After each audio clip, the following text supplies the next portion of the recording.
আপনি কিভাবে বুঝবেন যে আপনার বাসায় কোনো তাবিজ কবজ পুঁতে রাখা আছে বা লুকিয়ে রাখা আছে, অথবা কেউ বাসায় কোনো জাদু ছিটিয়েছে? এটা বুঝার উপায়টা আসলে কি? আজকে এই বিষয়ে নিয়ে আলোচনা করবো ইনশাআল্লাহ। আল্লাহু আকবার, আল্লাহু আকবার।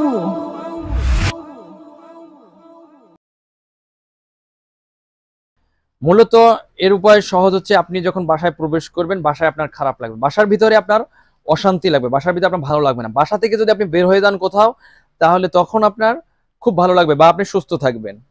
তাহলে কি বোঝা গেল? আপনি বাসায় ঢুকলে খারাপ লাগবে এবং অসুস্থ থাকবেন, বাসা থেকে বের হয়ে গেলে ভালো লাগবে, আপনি আপনি সুস্থ থাকবেন।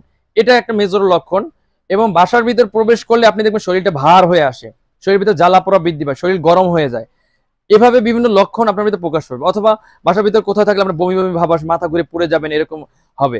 এই লক্ষণগুলো যদি থাকে আপনার বাসার ভিতরে, তাহলে আপনি ধরে নিতে পারেন যে আপনার বিষয়টা বাসার ভিতরে, বাড়িতে কেউ তাবিজ কবজ পুঁতে রাখছে, লুকিয়ে রাখছে, অথবা পানি ছিটিয়েছে, বা যেভাবে হোক কোনো তাবিজ কবজ আপনার বাসায় আছে।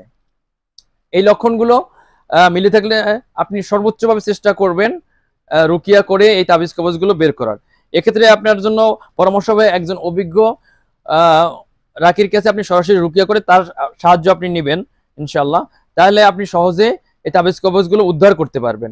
যদি আপনি কোনো রাকির সাহায্য না পান, সেক্ষেত্রে আমাদের ইউটিউব চ্যানেলে এই সংক্রান্ত একটা ভিডিও তৈরি করা আছে, যে কিভাবে নিজের তাবিজ কবজ খুঁজে বের করবেন, সেটা দেখে নেবেন ইনশাল্লাহ।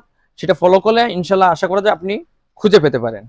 আসসালামু আলাইকুম ওয়া রাহমাতুল্লাহি ওয়া বারাকাতুহু। আল্লাহু আকবার, আল্লাহু আকবার।